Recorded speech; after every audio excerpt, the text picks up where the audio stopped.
Once again, Christian greetings to all our valued listeners and viewers throughout the whole world, even more particularly to all Shepherd's Rod believers, and most especially to our beloved brothers and sisters in the United States of America. Special greetings to our brethren in Colorado, our brethren in Georgia, our brethren in Kansas, in Texas, Missouri, in Chicago, Illinois, in Fiji Island, in Mexico, Spain, in Africa, in Pakistan, Kenya, Zambia, to the United Kingdom, to our brethren in Australia, and also to our brethren in Malaysia.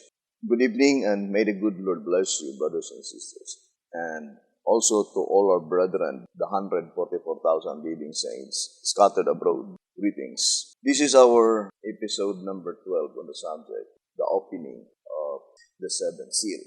Now, at this time, I would like to focus our attention to Matthew 25 from verses 1 to verse 13. So I would like to begin on track number 3 on page 47 and page 48. It says, inescapably, therefore, the Lord's coming to His temple, in Malachi 3 verse 1 to 3, His coming with all His angels, Matthew 25, and His coming enthroned above the living creatures, Ezekiel chapter 1, all three representing the same event, as has been shown, take place at the beginning of the judgment of the living, the time in which the judicial activities of the heavenly sanctuary extend to the earthly sanctuary, the church. So, the Shepherd's Rod made it so plain that Malachi 3 verse 1 to 3, as well as Matthew 25 and Ezekiel chapter 1.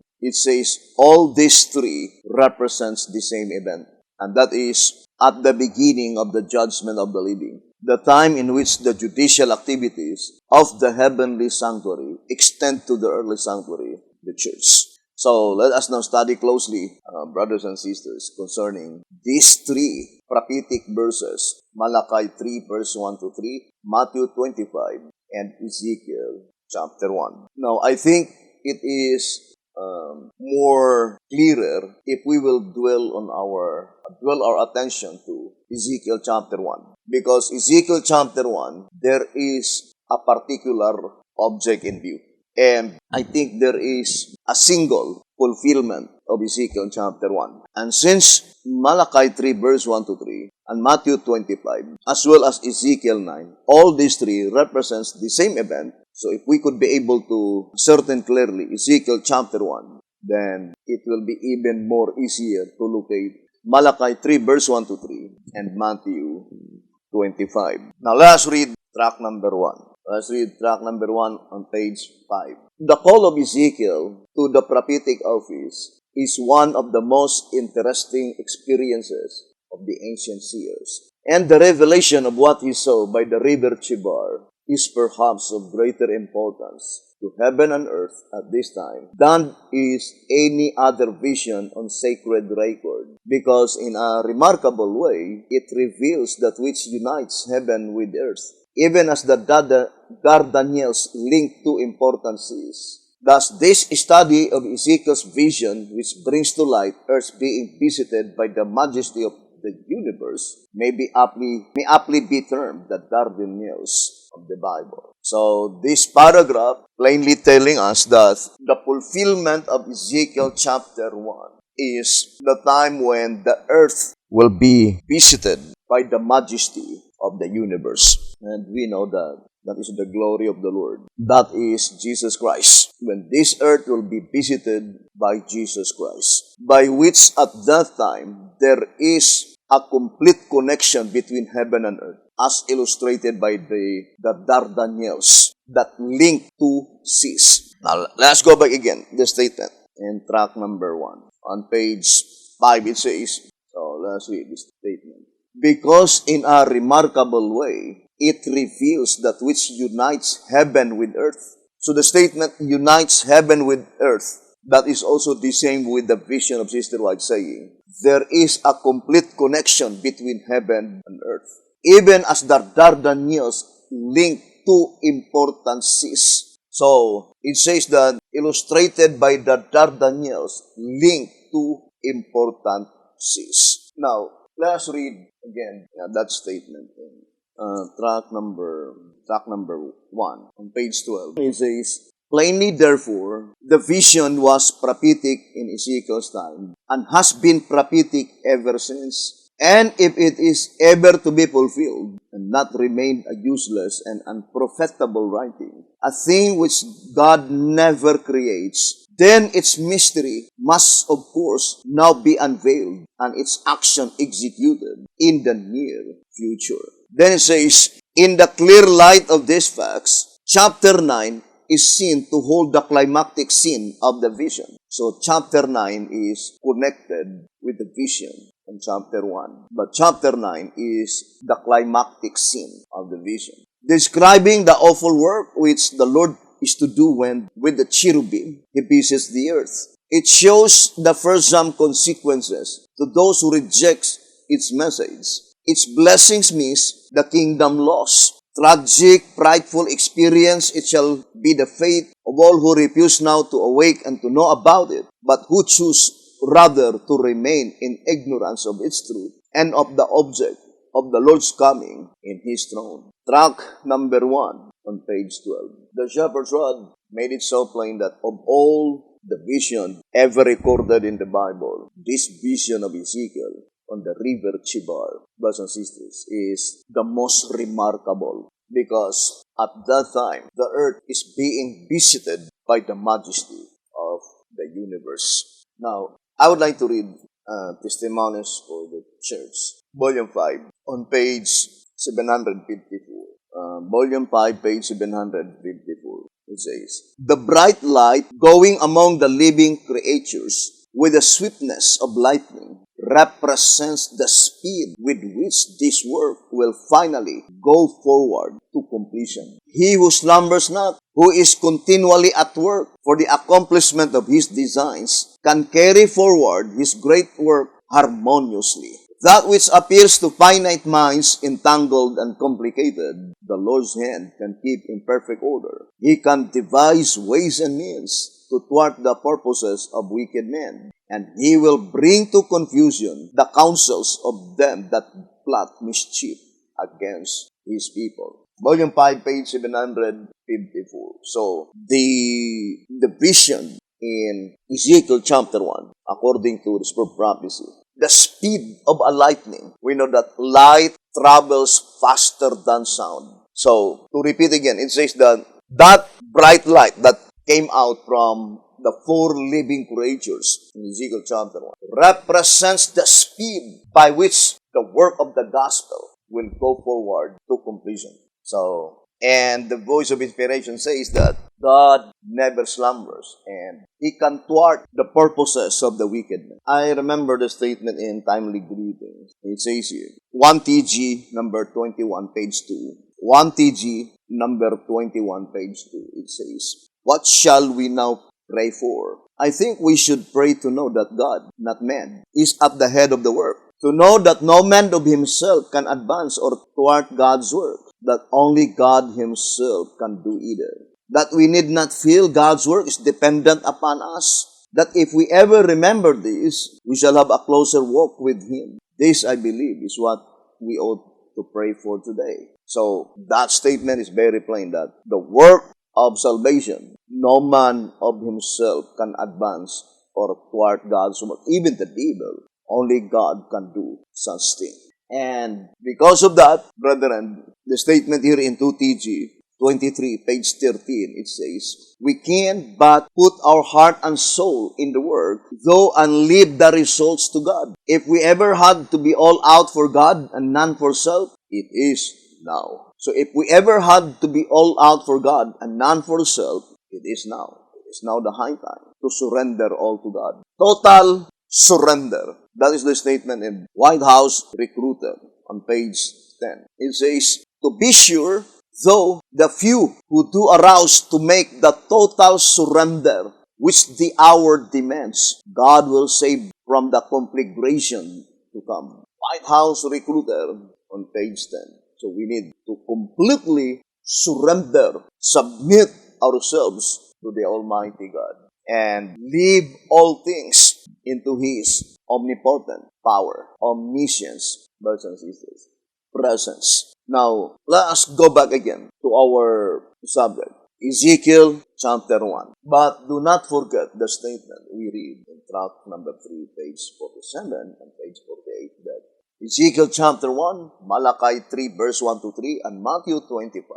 These three prophetic events are pointing to the same event. So, Ezekiel chapter 1, Matthew 25, as well as Malachi 3, verse 1 to 3. But our attention is focused to the parable in Matthew 25, verses 1 to verse 13. I would like to read 2SR. Here in 2SR, page 181, 2SR 181, it says, observe that the 25th chapter is a continuation of the 24th. Mark the word then, meaning the time they fulfilled the prophetic words contained in verses 48 to verse 51 in Matthew 24. So, the word then, the meaning of that word is found on verses 48, 49, 50, and 51 in Matthew 24, according to the voice of inspiration. Now, let us read verse 48, verse 49, verse 50, and verse 51, in order for us to have a clear conception, because our reading is very plain that the very first word in Matthew 25, verse 1, started with the word then. And accordingly, in 2SR 181, whatever the meaning of the word then is found on verse 48, verse 49, verse 50, and verse 51.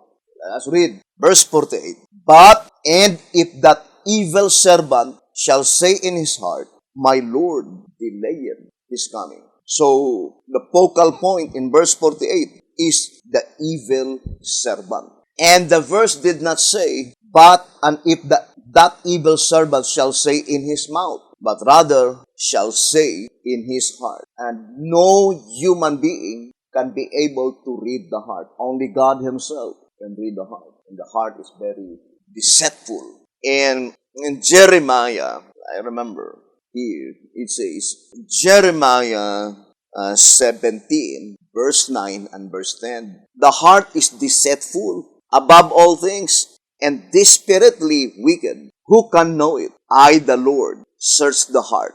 I try the reins, even to give every man according to his ways and according to the fruit of his doings. Jeremiah 17, verse 9 and verse 10. So, only God Himself can read the heart. So, this verse 48 in Matthew 24, since it is God, it is Jesus Christ who declared it, it cannot be mistaken. That this evil servant, God read the heart of this evil servant, saying, my Lord delayed His coming. Then verse 49, and it says, and shall begin to smite his fellow servants, and to eat and drink with the drunken. Verse 50, the Lord of that servant shall come in a day, when he looketh not for him, and in an hour that he is not aware of.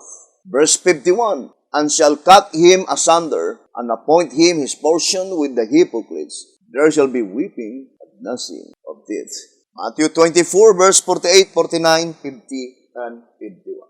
So, verse 48, verse 49, verse 50, and verse 51, the last four verses in Matthew 24, is directly addressed to that evil and wicked servant, by which in his heart he is saying that the Lord delayeth His coming. And accordingly, because of that thought, because of that belief, he began to smite his fellow servants. Now, I would like to read tract number 1 on page 29 and page 30. So let's read this statement. As the words which Ezekiel was to speak to his people were found in the book which he ate. The book can be none other than the Bible, from which comes the message culminating in joy, mourning, and woe. And a roll of a book was therein, and he spread it before me, and it was written within and without, and there was written therein lamentations, mourning, and woe. Ezekiel 2, verse 9 and verse 10. Then it says, thy right in Paisiji, the slaughter in Ezekiel 9, and the was pronounced in the master's parables, the Lord of that servant shall come in a day, when he looketh not for him, and in an hour he is not aware of, and shall cut him asunder, and appoint him his portion with the hypocrites. There shall be weeping and gnashing of teeth. Then said the king to the servants, Bind him hand and foot, take him away, and cast him into outer darkness. There shall be weeping and gnashing of teeth. Matthew 24, verse 50 and 51, and Matthew 22, verse 13. Now here the shepherd's rod made it so plain that the climactic point of the vision of Ezekiel on chapter 1 is direct in besaging the slaughter in Ezekiel 9. And we already read, brothers and sisters, in track number 1, page 12, that the climactic event of the vision of Ezekiel, brothers and sisters, is pointing to Ezekiel chapter 9. That is the climactic point of the vision of Ezekiel on chapter 1, as stated in track number 1, page 12. The same with the statement on pages 29 and 30 of track number 1. That the was pronounced by the master in the parable in Matthew 24, brothers and sisters, is that pointing to the day of slaughter, by which that evil and wicked servant will not be aware of that day. Now, let us go back again to the statement in 2SR 181.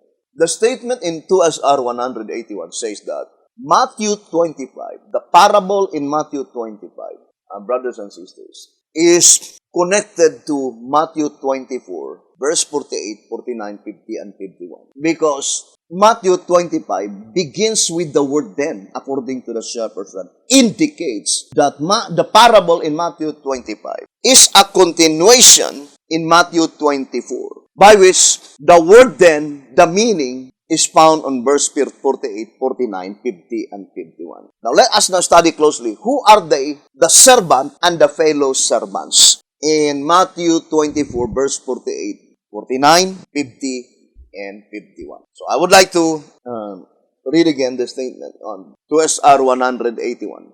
It says, Observe that the 25th chapter is a continuation of the 24th. Mark the word then, meaning the time they fulfilled the prophetic words contained in verses 48 and 51. So, the word then, the meaning, brothers and sisters, is found on verse 48, 49, 50, and 51. The time by which Matthew 25, verse 1, will then be fulfilled. Now, let us now connect Matthew 25, verse 1, and Matthew 24, verse 48, 49, 50, and 51. Now, brothers and sisters, the shepherd's rod is very plain that whatever the meaning of the word then in Matthew 25, verse 1, the meaning is found on verse 48, verse 49, 50, and 51. What is the meaning of the word then? It says, At the time when that evil servant shall say in his heart, The Lord delayeth his coming. At the time by which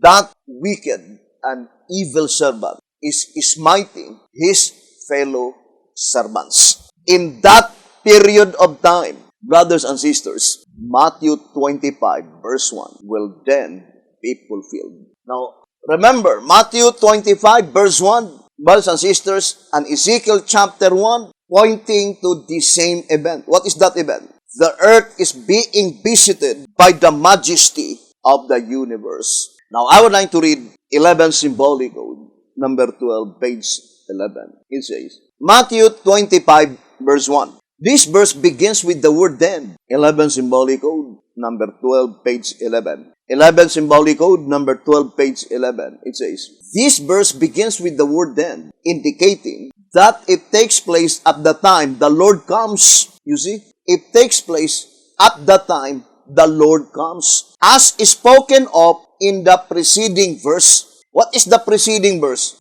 Verse 51. So let us go back again to verse 51. Matthew 24, verse 51. It says, And shall cut him asunder, and appoint him his portion with the hypocrites. There shall be weeping and gnashing of teeth. So who is he, the evil servant, that wicked servant? Brothers and sisters, mentioned in Matthew 24, verse 48. It says, He is the one by which God shall cut him asunder, and appoint him his portion with the hypocrites. So, whoever this evil servant mentioned in verse 48, or wicked servant, it says here that God will appoint his portion with the hypocrites. Therefore, this evil servant are not they categorized as the hypocrites. Because it says, God will appoint his portion with the hypocrites. Therefore, the evil servant are not the hypocrites. Who are they? The hypocrites. Now, let's read 2SR.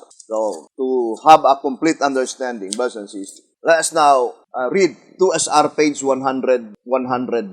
2SR page 101. It says, I would like to read the last portion. The Lord of that servant shall come in a day when he looketh not for him, and in an hour that he is not aware of, and shall cut him asunder, and appoint him his portion with the hypocrites, with the heads of the beast. There shall be weeping and gnashing of teeth. Matthew 24, verse 45 to verse 51. Who are they, the hypocrites? They are they, represented by the 7 heads of the leopard-like beast, as well as the 7 heads of the scarlet-colored beast, because it was inscribed in plural form, beast. And of course, there are only 2 beasts by which there are 7 heads. That is the leopard-like beast and the scarlet-colored beast. Let us focus first to the leopard-like beast. In that reading is very plain that the hypocrites represents the 7 heads of the leopard-like beast.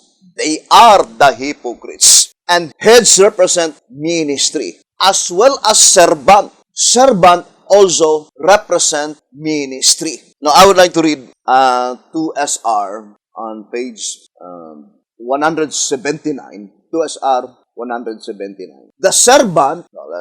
The servant singular, that shall begin to smite his fellow servants, plural, signifies the leadership, the angel of the church of the Laodiceans, those who have charge of the household. But the servants, plural, apply to the ministry under that leadership. By the unfaithfulness of that servants, the gospel has been delayed. The generation is about to pass, and the work, it says, and the work is years behind. Now, I would like to focus the attention that the term servant, singular, brothers and sisters, and the term servants, plural. So the servant, brothers and sisters, must be pointing to the highest official in that organization. And the servants are those ministers under that leadership. And of course, since they had been smitten, it must be pointing to those under that leadership that had been disfellowship, brothers and sisters, that had been put out of their congregation. Now, since we already fully established that the servant in Matthew 24, verse 48 to 51, they are not the hypocrites. Who are they, the hypocrites? As stated by the shepherd's rod in 2SR 101, they are the 7 heads on the leopard-like beast. And since the Seventh-day Adventist Church is one of the 7 heads of the leopard-like beast, therefore, the hypocrites must be applied to the leadership in the Seventh-day Adventist Church. So that wicked servant, evil servant, cannot be the Seventh-day Adventist leadership in direct application. Why? It's so because they are not the hypocrites. The Bible, as well as the shepherd's rod, declared clearly that God will appoint his portion with the hypocrites, indicating that that servant, that evil servant, are not the leadership represented by the hypocrites. Now, I would like to read another statement in the shepherd's rod, and I would like to go back to 11 Symbolic Code number 12, page 11, after reading this statement. So let us read 1TG number 45. So 1TG number 45 on page 12. 1TG number 45, page 12. It says, we are to study the 66th chapter of Isaiah.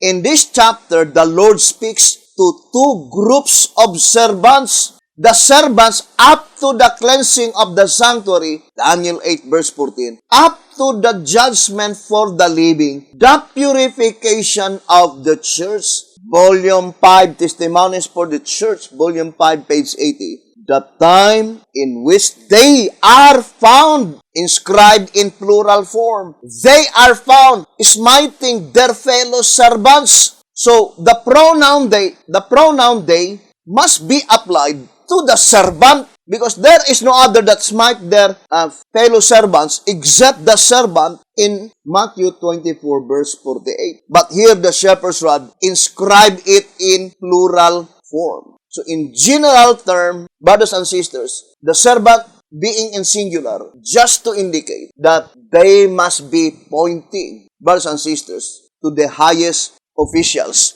in that leadership, in that organization. But if you will read 2SR, it is even more clearer, brothers and sisters, that the servant mentioned there are the sinners in Zion. The who pronounced by the master is pointing to Zion. Now let us read 2SR 101.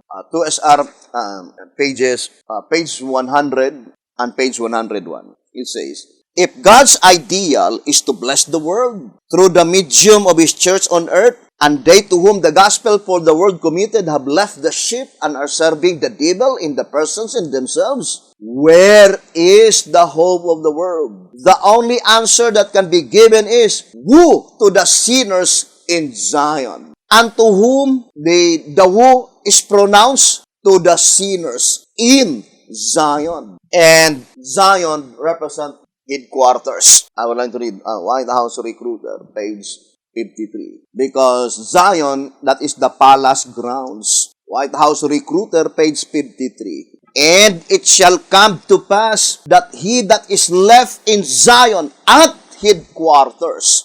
What is Zion? Headquarters. Now, who are they? The Zion mentioned in that prophecy, by which they were smiting against each other. Brothers and sisters, truth is truth and sense is sense. 1TG number 6, page 32. And let us have them both.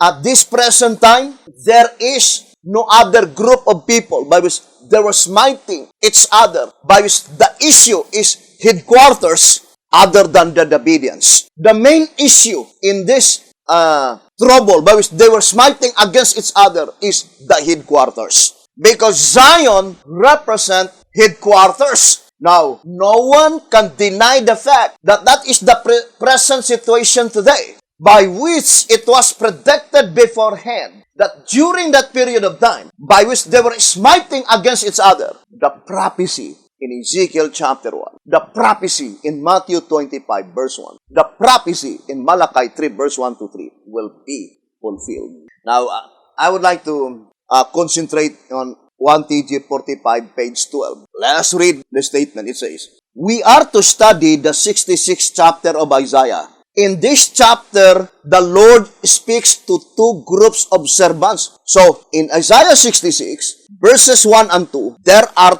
two groups, brothers and sisters. And then it says, the servants up to the first servants are pointing to the servants up to the cleansing of the sanctuary, up to the judgment for the living, the purification of the church. So, the word up to, meaning the boundary line. What will happen with this ministry fighting against each other and the contention of their trouble while they were fighting against each other is the headquarters. It says, up to the judgment for the living. The statement says, up to the judgment for the living, the cleansing of the sanctuary. So the statement, up to the judgment for the living, cleansing of the sanctuary. So that cleansing of the sanctuary is no longer pertaining to the dead. Brothers and sisters, let's read again. Since the verse mentioned here is Daniel 8 verse 14. 1TG 45:12. Now let us read the statement in track number 3 on page 53. Let's read. This startling revelation shows conclusively that the cleansing according to Daniel 8:14. What cleansing? Daniel 8:14 is first of the sanctuary in heaven and second of the sanctuary on earth. I think that statement is very plain that concerning Daniel 8:14, the cleansing of the sanctuary takes place first in heaven and then on earth. Now here in 1TG number 45, page 12, it says, up to the judgment for the living, up to the cleansing of the sanctuary. What cleansing? Pertaining to the living. Remember, brothers and sisters, there is no separation among the congregation of the living, not until the cleansing of the sanctuary that pertains to the dead is finished. Let's read again the statement in 2SR 164.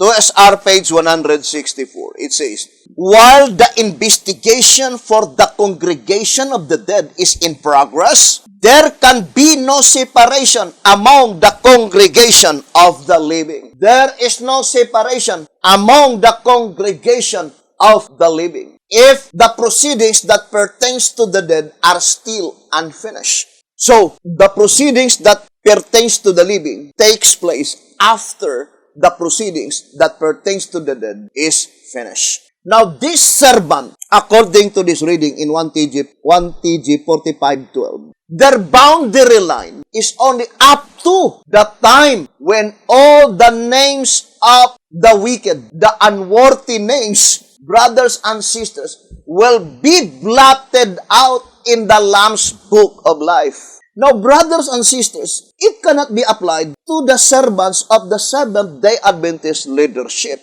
Why? Because in 1931, they were already rejected by God as His servants. God no longer recognized the Seventh-day Adventist leadership as God's servants since 1931. After the acceptable year of the Lord had been expired, and the only ministry, the only servants recognized by God at that time from 1931 onwards is the DSDA organization. Now, let us read the statement here in Symbolic Code. So, 2 Symbolic Code, number 10, page 6. 2 Symbolic Code, number 10, page 6 and 7. 2 Symbolic Code. The foregoing statement simply means that God limited to the leaders of the Seventh-day Adventist denomination 1 year in which to accept the sealing message and to carry it to the church through the instrumentality of the old organization. And that if they still continued after the expiration of this limited period of grace to reject the message, He will spew them out of His mouth, rejects them as His servants, and that now, since this limited period of grace has expired, though they are demoted, if they should accept the message and desire to carry it to the laity, they must humble themselves by working in His appointed way, under messengers of His own choosing. To Symbolic Code, number 10, page 6 and page 7. Now, brothers and sisters, ponder deeply. The statement is very plain. In 1931, God no longer recognized the Seventh-day Adventist leadership as His servants. It says, God rejects them as His servants. So to reject is indicating that God no longer recognized them as His servants. And the only channel of message, the message that cometh from heaven, is no longer channeled to the Seventh-day Adventist Church because they were rejected by God, but it was channeled to the DSDA organization. Now, it cannot be the servants in the Seventh-day Adventist leadership. The statement here in 1TG 45:12. Why? Because they will be rejected by God at the time when the judgment for the living, blotting out of names under the congregation among the living, takes place. Their boundary line, it says, up to the cleansing of the sanctuary. Daniel 8:14, heavenly sanctuary. And what is the prediction given in the Bible 1,000 years ago? Even before this ministry, these servants were in existence. It was predicted beforehand that they will fighting against each other. They will, brothers and sisters, smiting against each other. And the bone of contention is headquarters. Now, the second proof that it could not be applied to the Seventh-day Adventist Church, brothers and sisters, let us read 1SR. To repeat, brothers and sisters, the statement in the shepherd's rod made it so plain that the boundary line of these servants is at the time when the sanctuary in heaven will be completely cleansed. Now, I would like to read first track number 3. Track number 3 on page 50. It says, page 50 and 51. As the cleansing of the heavenly sanctuary is a work of cleansing the books by blotting from them the names of both the backslider and the tares. So what is the cleansing that pertains to the heavenly sanctuary? Blotting out of names, the unworthy names. That is why here in tract number 3, on page 73 and page 74, it says, being the Day of Atonement, tract number 3, page 73 and 74, being the Day of Atonement in type for both the dead and the living, this service of the earthly tabernacle therefore projects the Day of Atonement in its antitype, the cleansing of the sanctuary in heaven from unworthy names in the books, and the cleansing of the church on earth from its unconverted and unstable members, thus bringing the time of clean books, clean church, and clean people. These three are in consecutive order. First, clean books, and then clean church, and then clean people. So, it must be the books to be clean first. So, the first thing to be cleansed are the books in the heavenly sanctuary. And then after all the books have been completely cleansed, then the second is the church must be cleansed. And then, after the church has been cleansed, the saints themselves must be cleansed. 3 different periods of time. But I would like to focus first to the first period, the cleansing of the sanctuary in heaven. Because to cleanse the church and to cleanse the saints, these two cleansing takes place on the earth, not in heaven. But we already read in tract number 3, page 53, that as far as Daniel 8, verse 14 is thus concerned, the cleansing in the heavenly sanctuary precedes the cleansing on the earthly sanctuary, or takes place first in heaven before on earth. It cannot be applied to the Seventh-day Adventist Church leadership because they were rejected in 1931. But in 1931, the cleansing in the heavenly sanctuary is not yet finished. Whereas, brothers and sisters, the boundary line of this ministry by which they were fighting against each other is only up to the cleansing of the sanctuary, up to the purification of the church, up to the judgment for the living. The final day of atonement, the last and the final day of atonement, when all the unworthy names will be blotted out from the Lamb's Book of Life. So what does it mean up to? Meaning, brothers and sisters, unless these people will humble themselves and repent before God, if they will continue speaking evil, fighting against each other, up to that day of atonement, their names will be blotted out.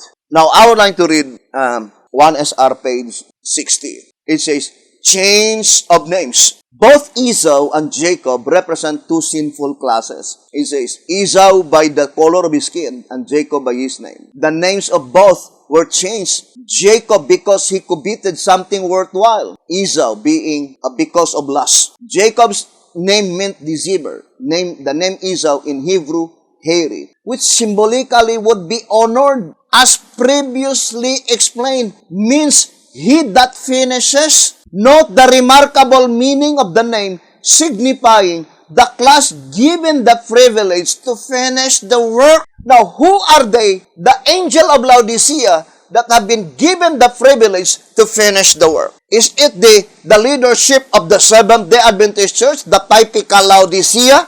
Now, let us read the Shepherd's Rod. 2TG number 15 on page 6. It says, thus it was that the first Advent movement was reorganized and renamed Seventh-day Adventist. The Seventh-day Adventist organization, therefore, will not finish the work. Why? Because according to White House Recruiter, let us read, on page 22, the next decisive point of truth is that the judgment of the dead was to be proclaimed to many peoples and nations and tongues and kings. Revelation 10 verse 11. Mark the word many. It nevers all. Never means every. Since this verse of Scripture foretells the expansion of the nth hour group and message, who are the nth hour group? That is the Seventh-day Adventist Church. Now let us read 2SR 233. Mark the following point with care. From the 9th hour in 1844. So when does the 9th hour, brothers and sisters, commence? 1844. So 1930 could not be 9th hour. And in this study, we would like to show to you, brothers and sisters, that 1930 is the 10th hour, the anti-typical Laodicea. What does it mean by the word Laodicea? People declaring judgment. So that's what it means by the name Laodicea according to Answerer number 1, page 11. Laodicea. People declaring judgment. And no one can deny the fact that the Seventh-day Adventist Church, they are the people declaring the judgment that pertains to the dead. And no one can deny the absolute fact that the Davidian, they are the people declaring the judgment that pertains to the living. So we have typical Laodicea and anti-typical Laodicea. But,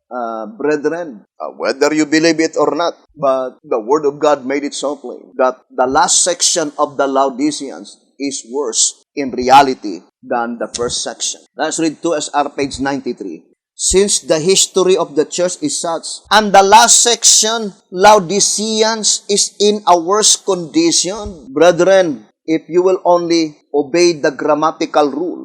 You remember the statement in 2SR page 118 saying that this grammatical rule is followed in the scriptures and it is one way to recognize present truth. One way to recognize present truth, you need to obey the grammatical rule. And Old Symbolic Code, it says, let me read to you. It says, 3 Symbolic Code number 7, page 4. 3 Symbolic Code number 7, page 4. It says, you yourself know that such careless and thoughtless interpretations, which pay no attention to language, and which obey neither rule nor logic, are not inspired, but are private, and thus inevitably false. Whatever interpretation, whatever explanation by which they did not pay attention to the language or grammatical rule, it is false. Inevitably false, and that is private interpretation. In 1 Isaiah 244, it says, it is wonderful to note the inspiration of the scriptures.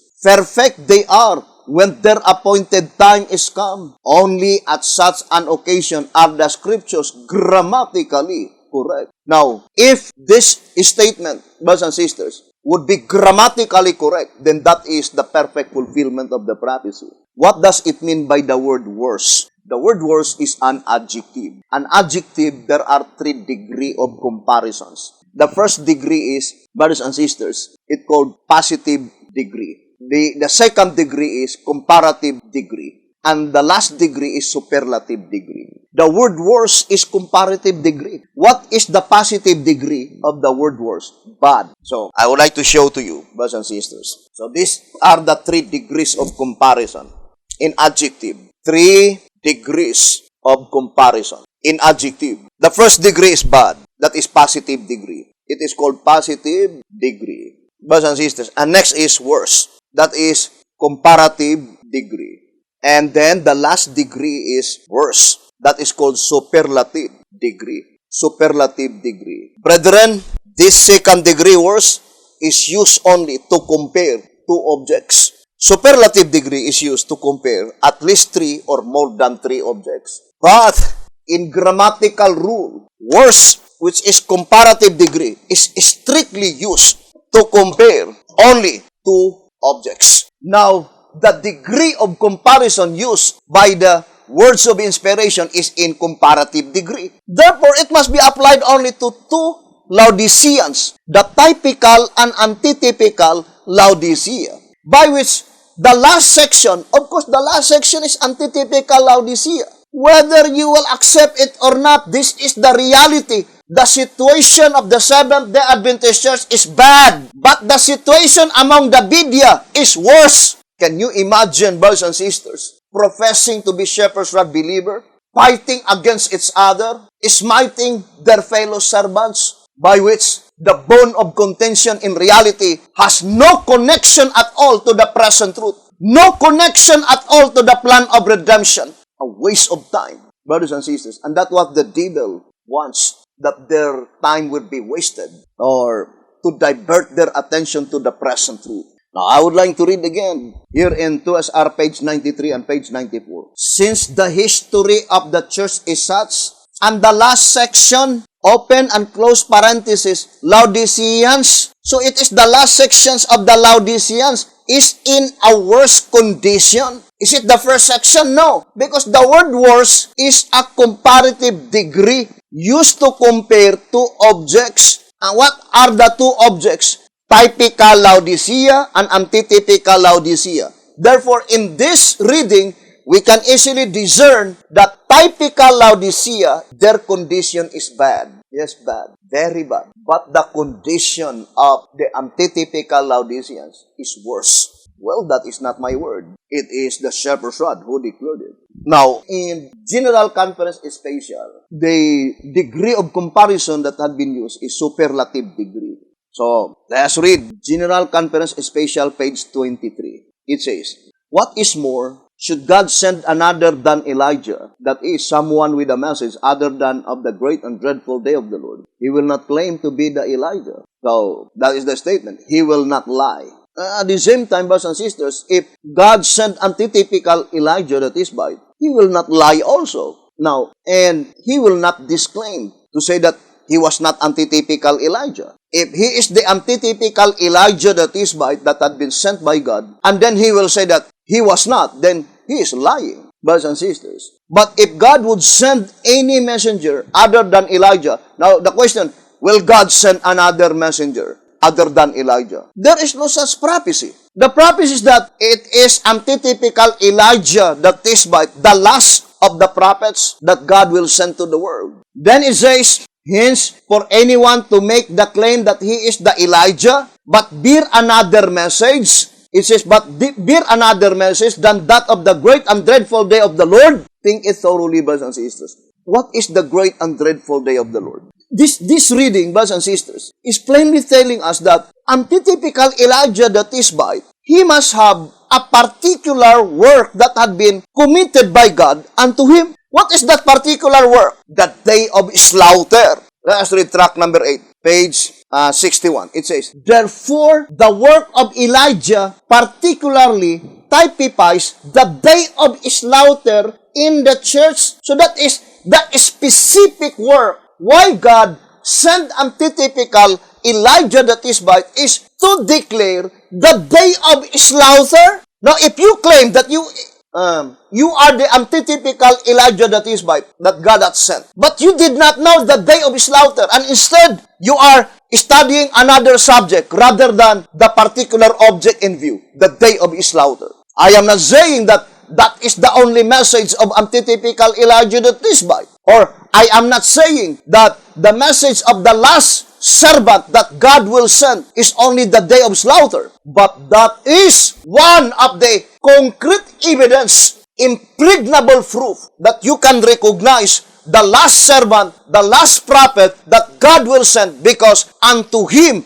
will be bestowed the knowledge concerning the day of slaughter. So the statement, evil and wicked servant, who are they? Those who are not aware of the slaughtering in Ezekiel chapter 9. Now let us read again the statement in track number 1 on page 30. So let us read again the statement. Track number 1, page 30. Joy, mourning, and woe. And lo, a roll of a book was therein, and he spread it before me. And it was written within and without. And there was written therein lamentations and mourning and woe. Ezekiel 2 verse 9 and 10. Thy right in besieging the slaughter in Ezekiel 9. Why is it that there are lamentations, mourning, and woe? It says, and the woes pronounced in the master's parables, the Lord of that servant shall come in a day when he looketh not for him, and in an hour that he is not aware of. Aware of what? The slaughter, thy right in besieging the slaughter in Ezekiel 9. Whose work is that? To announce the day of slaughter. The work of antitypical Elijah the Tishbite. So, brothers and sisters, I think the woes, brothers and sisters, is pointing to those who reject, to those who fight against the message, as well as to those who claim of being inspired, while in reality, they were not sent by God. Now, I would like to read General Conference Special, page 23. It says, I would like to read again. Hence, for anyone to make the claim that he is the Elijah, but bear another message than that of the great and dreadful day of the Lord. But we already read concerning the great and dreadful day of the Lord is even more directly applied, brothers and sisters, to the day of slaughter. We call it the material side, although the spiritual side is directly applied to the blotting out of names. These two information that was given by God, brothers and sisters, is the living proof, brothers and sisters, the identification bestowed by God that you can discern who is he, the antitypical Elijah that is by. Because he will announce the blotting out of names, the final blotting out of names, as well as the day of his slaughter. Anything, brothers and sisters, that claim that they are the messengers sent by God, by which in reality they have no knowledge, when the blotting out of names and the day of his slaughter is in itself positive proof that he is not a prophet of God at all, but a rank of impostor. And if any should tell you that a former prophet has fulfilled the promise, although the prophet himself, what is the word himself? Masculine in gender. What is the declaration by the shepherd's rod if the gender is masculine? Let us read track number 5, page 59. It says, moreover, the star is personified as him, masculine in gender, thus being limited to a male person. If the gender use is masculine, the application must be limited only to a male person. So this statement cannot be applied to Sister White. Otherwise, the Word of God is grammatically incorrect. But God is infallible God. All His works spell perfection, even to one jot or one tittle. 1 SR 232. As God is infallible, His works spell perfection, even to one jot or one tittle. God cannot be mistaken. This is the statement given here in General Conference Special, page 23. It says, and if any should tell you that a former prophet has fulfilled the promise, although the prophet himself has not said so, it is applied to Beti-Hotep. Although Beti-Hotep himself never declared that he was antitypical Elijah the Tishbite.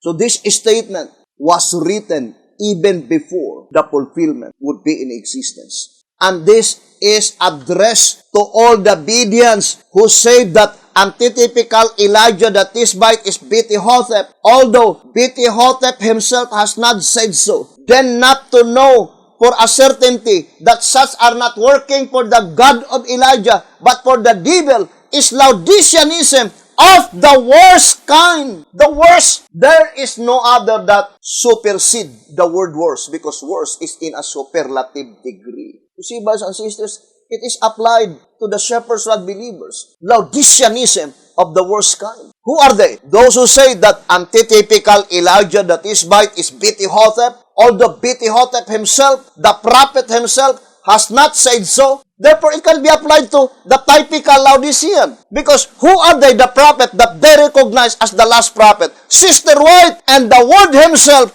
is limited to a male person, cannot be applied to the Seventh-day Adventist Church, the typical Laodiceans, because the grammar use is masculine. And since there are only two Laodiceans, the typical and the antitypical Laodiceans, this statement must be applied to the antitypical Laodiceans, because the gender use is masculine. According to the General Conference Special, page 23, and the shepherd's rod says in track number 5, page 59, that when the gender is used is masculine, it can only be applied to a male person, unless if the gender is used is feminine, herself. But the absolute fact is that the gender use is masculine, and it can be applied only to all shepherd's rod believers who are teaching that Beti-Hotep is the antitypical Elijah the Tishbite, while Beti-Hotep himself, the prophet himself, has not said so. Laodiceanism of the worst kind. And they were not working for the God of Elijah. They were working for the devil. That is the statement in General Conference Special, page 23. So, we have plenty of proofs to prove that the messages is addressed to the this day leadership, the Davidian organization. To repeat again the statement in 1 SR on page 60, brothers and sisters, Edom must be applied to the Seventh-day Adventist Church. But the name Esau, what is the name Esau according to 1SR page 60? It is to the angel of Laodicea that had been given the privilege to finish the work. Thus, the privilege to finish the work had been given to the Seventh-day Adventist Church? No, because God declared, you will prophesy only to many nations. And B.T. Hotep says, the word many never means all. Mark House Recruiter, page 22 and 23. And the Shepherd's Rod made it so plain in 2 TG 15:6. The Seventh-day Adventist organization, therefore, will not finish the work. So the only group of people by which they have been given the privilege to finish the work, if they had been faithful, the obedient. Brothers and sisters. Now, prophecy never fails to tell the truth. In track number 12, page 57, it says, prophecy, the more sure word of prophecy, never fails to tell the truth. That even before we were born, it was predicted beforehand. Who are they? The servant in Matthew 24, verse 48, 49, 50, and 51. They are the servants by which they were not represented by the hypocrites. Who are they, the hypocrites? The seven heads of the leopard like this, 2SR 101. So the Seventh-day Adventist Church, being one of the seven heads, represent the hypocrites, brothers and sisters. Because we are talking about Matthew 25, 10 virgins. The 10 virgins, brothers and sisters. Now, ponder deeply, my dear brothers and sisters. So let us enumerate now one by one. 1TG 45, page 12, saying that this ministry, these servants, their boundary line is up to the judgment for the living, or the cleansing of the sanctuary in the congregation among the living. Is it the Seventh-day Adventist Church? No. Why? Because the Seventh-day Adventist Church, their boundary line ended in 1931. But 1931 is not the judgment for the living. If the judgment for the living commenced in ended in 1931, brothers and sisters, supposed to be God's people, 2 years from that date, they will be in the kingdom. And secondly, B.T. Hotep never teach that 1931 is the commencement of the judgment for the living. He himself declared clearly in Answerer number 1, page 94 and 95 that he has no knowledge, either exact or approximate, the commencement of the judgment of the living. And in track number 3, page 43, it says that the investigative judgment of the living obviously is yet future. It was written in 1934. So that servants mentioned in 1TG 45, page 12, which is the servants in Matthew 24, verse 48 to 51, cannot be the Seventh-day Adventist leadership, but rather to the Davidian, by which their boundary line is up to the last and the final day of atonement, the cleansing of the sanctuary in the congregation of the living. And this is the reason why we are proclaiming this message, to escape such tremendous event, blotting out of names, that if possible, our names will be retained in the Lamb's Book of Life. What is the second proof that it cannot be applied to the Seventh-day Adventist leadership? Because they have been given the privilege to finish the work. And it was not given to the Seventh-day Adventist leadership, only to the Davidian, the privilege to finish the work, if they had been faithful. But it was predicted beforehand that they will smite against each other. And that is what really happening today. You can see it in actuality on Facebook, how they fight against each other. Now let us focus to our attention to that predicted event, when Jesus Christ will come and visit the earth. Let's go back again to 11 symbolical, number 12, on page 11. It says, Matthew 25, verse 1. This verse begins with the word then, indicating that it takes place at the time the Lord comes, is spoken of in the preceding verse. What is the preceding verse? Verse 51. It did not say preceding verses. What is verse 51? Let us go back again. That is parable. Matthew 24, verse 51. It says, and shall cut him asunder, and appoint him his portion with the hypocrites. What is the portion of the hypocrites? All their names will be blotted out in the Lamb's Book of Life. In other words, the servants represented by the hypocrites and the servant in Matthew 24, verse 48, all of them have the same destiny. Their names will be blotted out. Now, for example, I would like to read to you Answerer number 3 on page 5 and 6. So while there is need of cleansing the earthly sanctuary from backsliders and hypocrites, there is need of cleansing the heavenly sanctuary from the sinners' names its books. From the sinners' names in its books. And the proper term for such a work is investigative judgment. The work portrayed in Daniel's prophecy and in Christ's parable of the harvest, net, talents, wedding garment, and the goats and the sheep. How many parables of Jesus Christ mentioned here? The parable of the harvest, the parable of the net, the parable of the talents, the parables of the wedding garment, and the parables concerning the goats and the sheep. Pointing to what? To blotting out of names. It says, the cleansings from the names in its books. That is, blotting out of names, brothers and sisters. Now, let us go back again to the reading. In 11 Symbolic Code, number 12, page 11. It says, this verse begins with the word then, indicating that it takes place at the time the Lord comes as spoken of in the preceding verse. So, the coming of Christ takes place after the blotting out of names. Then it says, the kingdom shall be likened to something. The kingdom of God as a crown kingdom does not exist today, as you know. Then what is meant here by the kingdom? It is referring to the people that are candidates for citizenship in it. Who are the subjects for the kingdom of God? They are not the church. Then the people comprising the church of God shall be likened unto 10 virgins. Now, brothers and sisters, the 10 virgins, so let us read. Christ Object Lesson. Christ Object Lesson, page 411. The class represented by the foolish virgins are not hypocrites. So, Christ Object Lesson, page 411. So, we need to understand that whoever the foolish virgins, they are not the hypocrites. So, the hypocrites represent the heads of the leopard-like beast, 2SR 101. So the foolish virgins cannot be applied to the Seventh-day Adventist Church.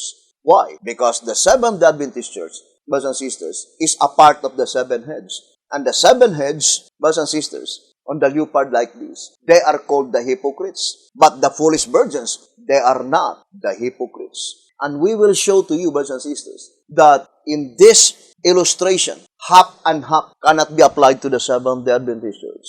Because if you will be saying that the 5 foolish virgins and the 5 wise virgins, they are represented half and half, then at least the membership throughout the whole world is only 300,000. But the Seventh-day Adventist is already 28 million. If that is half and half, so the wise virgins must be 14 million. It cannot be. The shepherds had made it so plain that the wise virgins, they are 144,000. That is very plain. And not only one passage, more than 3. Or I would like to say at least 3.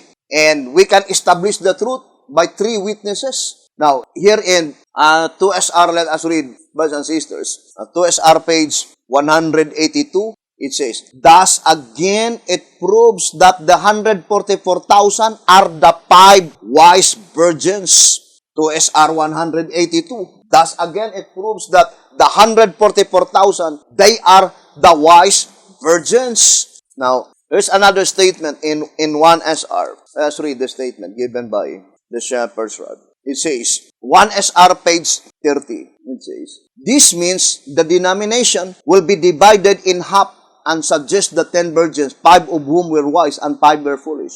In other words, half and half. 1SR page 30. That is the illustration of the Bible. Half and half. And it says in tract number 3, page 65, Christ's illustrations are perfect. The illustration of Jesus Christ are perfect. Tract number 3, page 65. If the illustration is half and half, therefore, it cannot be applied to the Seventh-day Adventist Church. Well, it is applied in the days of B.T. Hotep, but that is not the perfect fulfillment of the prophecy. Why? Because in 1930, the membership of the Seventh-day Adventist Church at that time are more than 300,000. But that is only the groundwork so that we could understand that when the perfect fulfillment of the prophecy, it must be pointing to the entire 12 tribes of Israel, spiritual Israel, by which half of them are 144,000 foolish virgins, and half of them are 144,000 wise virgins. Half and half. I would like to read first track number 5. We have already that. And track number 5. Supposed to be, I would like to say supposed to be. Of all the Bereans, the Bayesian movement will be the one to accept this statement because this reading material, track number 5, was printed and published by them. Now let us read track number 5, page 112 and 113. But let us go to page 113, saying, this makes the 7,000. So let us read. It says, this makes the 7,000 slain figurative of the unrighteous, that tares therein. Plainly, the 10th part stands for the church which is first purified, in which the bad, the tares, are separated from the good, the wheat. Obviously, therefore, the city is in this instance a representation of the Christian world, Christendom, as a whole, of which the 10th part is God's first fruit part, and the remaining 9/10 are his second fruit part, the first from Laodicea and the second from Babylon. 9/10. Who are they, the 10th part?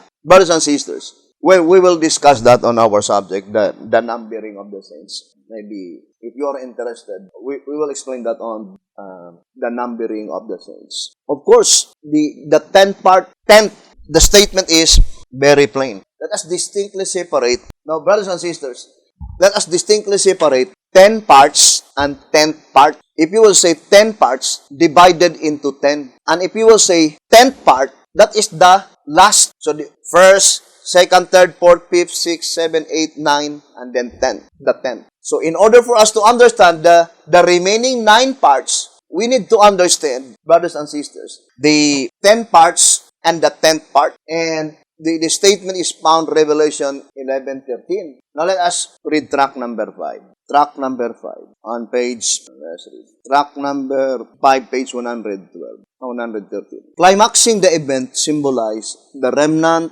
were uprighted and gave glory to the God of heaven. None but those who keep the commandments of God and have the testimony of Jesus Christ can truly fear and give glory to Him. Accordingly, in the present connection, the remnant is necessarily figurative of the righteous, the wheat, in that part of the city which fell. So, the city, what happened to the city? It was fallen, it says. In that part of the city which fell. What had been fallen? The city. And the part of the city, it says, they are the wheat. Who are they, the wheat? In 1 SR 228. The wheat represents the 144,000. Who are they, the wheat? The 144,000. Now, then it says in page 113, this makes the 7,000 slain figurative of the unrighteous, that tares therein. Hence, the 10th part stands for the church, which is first purified, in which the bad, the tares, are separated from the good, the wheat.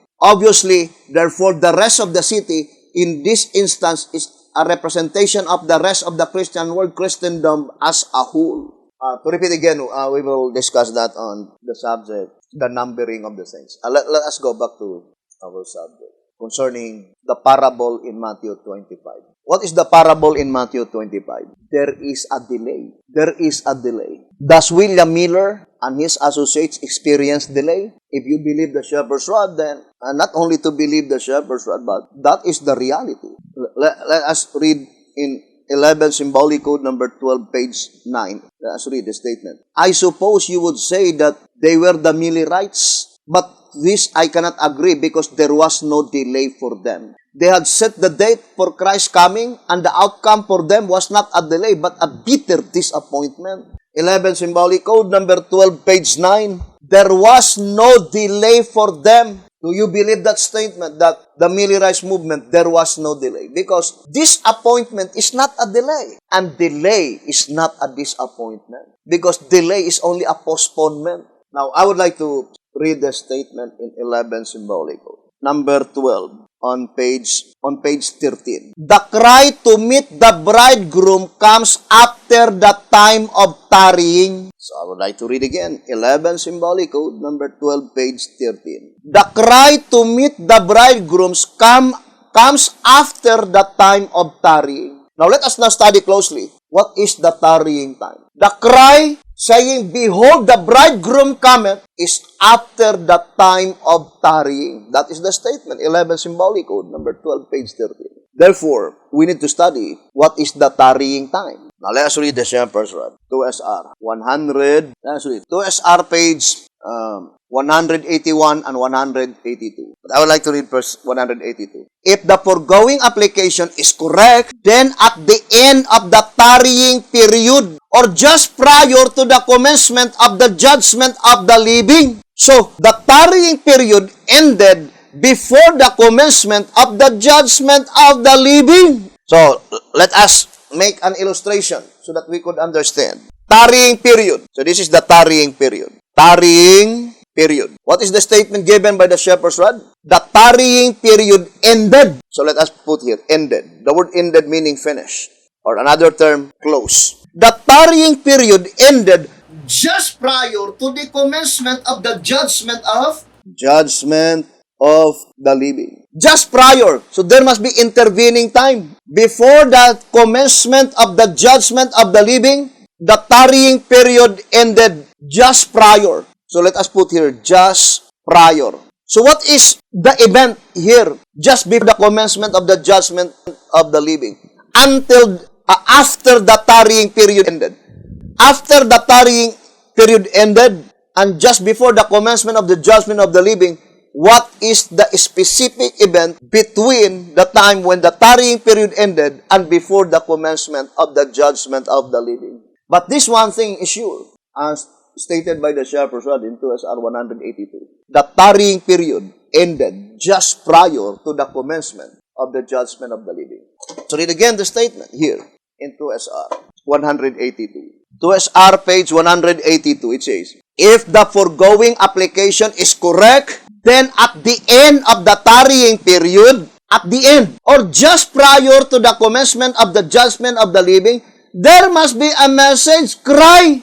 So what is the intervening time when the tarrying period ended just prior to the commencement of the judgment of the living? The midnight cry. The proclamation, "Behold, the bridegroom cometh." I would like to read this reading, brothers and sisters, in Early Writings. Early Writings, page 246. Early Writings, page 246. It says, without the preaching of definite time for the coming of Christ, the work design of God would not have been accomplished. Now, I would like to read again, Early Writings, page 246. Without the preaching of definite time for the coming of Christ, the work design of God would not have been accomplished. What is the work design of God? By which that work design of God, it will never be accomplished without the preaching of definite time for the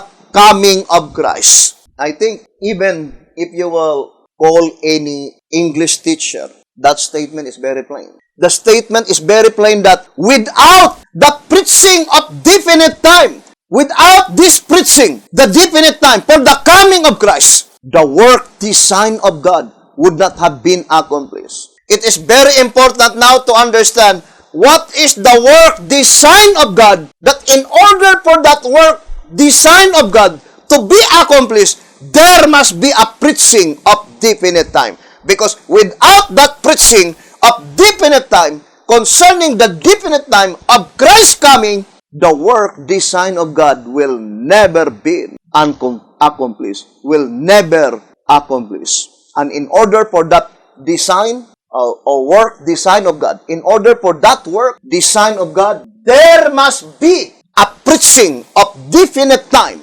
of Christ coming. Now, we will no longer elaborate definite time because the word definite time, that is definite. The things that we need to elaborate is only these two things. What coming of Christ and what is the work design of God. That in order for that work design of God to be accomplished, there must be a preaching of Christ's definite coming. There must be a preaching of definite time. That is not my words. That is the word of the Spirit prophecy. Do you believe the Spirit prophecy? Then you need to believe that statement.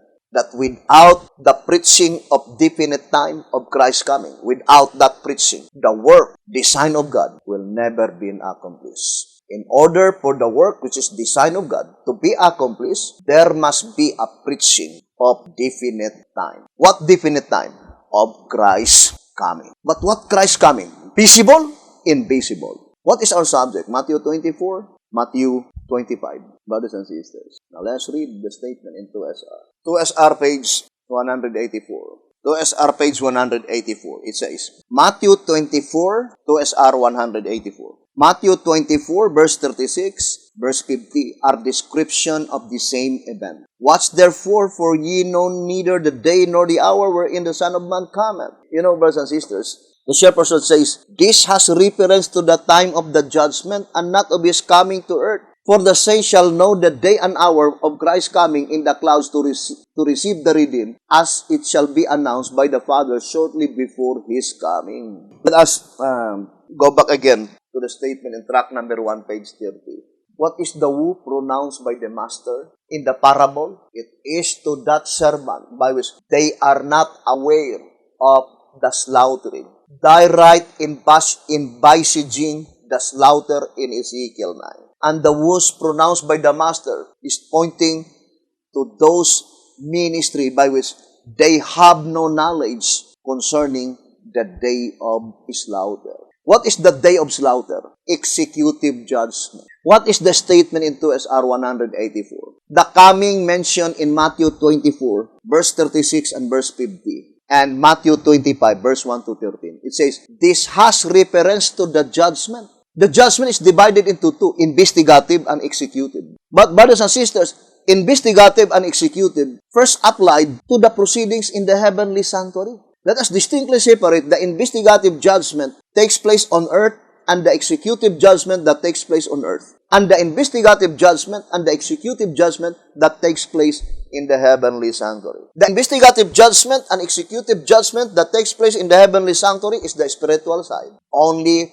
book work. But the investigative judgment and executive judgment that takes place on earth, that is actual bodily separation. 1 TG 11:6 and 1 TG 45:10. Actual bodily separation. Now, let's go back again to the statement. Without the preaching of definite time of Christ's coming, the work, design of God will never be accomplished. We will continue the subject, brothers and sisters, but I would like to read first. The Great Controversy, 392.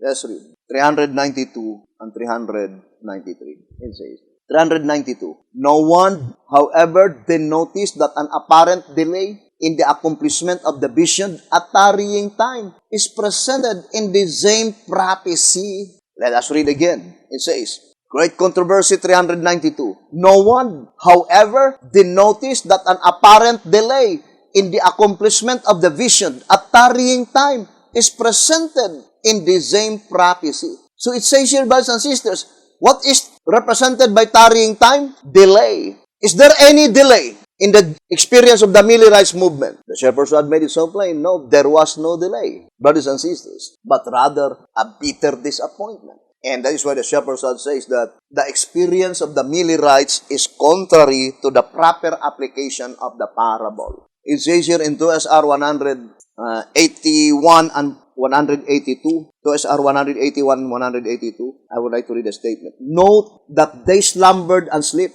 before the cry was made.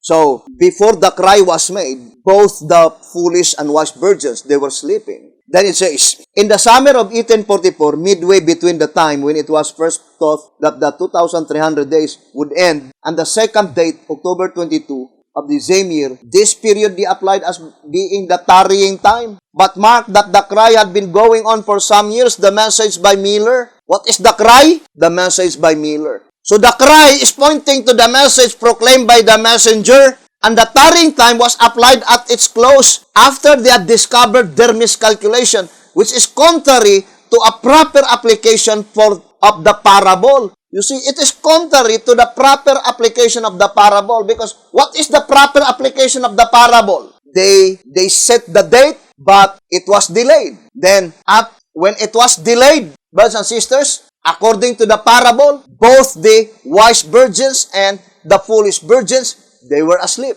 And while they were sleeping, there is a message, the midnight cry. When does the midnight cry will be proclaimed? At the end of the tarrying period. So we need now to establish when does the tarrying period will be ended. Here in 2SR 182, it says, therefore the tarrying time must be the judgment for the dead. What is the tarrying time? The judgment for the dead. If you will be saying judgment for the dead, where is the proceeding?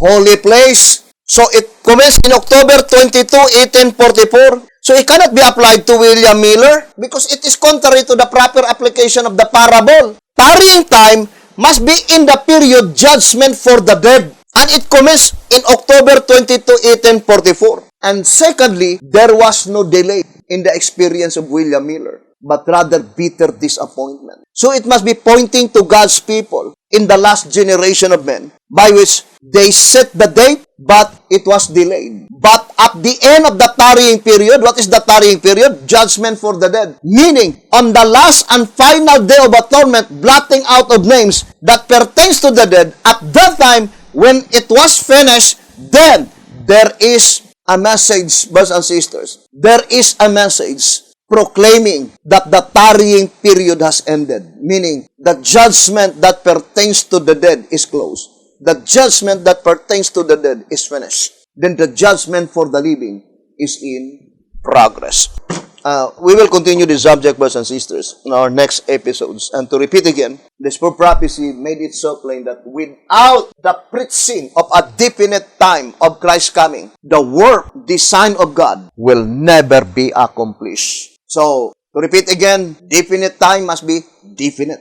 Did William Miller and his associates preach the definite time of Christ's coming? Yes. But what is the result of their preaching? Disappointment. Great disappointment. That is not the fulfillment of the prophecy because there must be a group of people by which they preach the definite time. But in the perfect fulfillment of the prophecy, what is the definite time that they preach? By which, in that period of time, they were preaching the definite time of Christ's coming. Christ's coming of what? Christ's invisible coming concerning the judgment. But when they were preaching the definite time of Christ's coming, pertaining to the judgment, in the period before the tarrying period ended, they discovered their miscalculations. And that is called, brothers and sisters, delay. They experienced delay. But at the end of the tarrying period, brothers and sisters, in order for God to accomplish the work, design of God, there must be a preaching of definite time of Christ's coming pertaining to Matthew 25,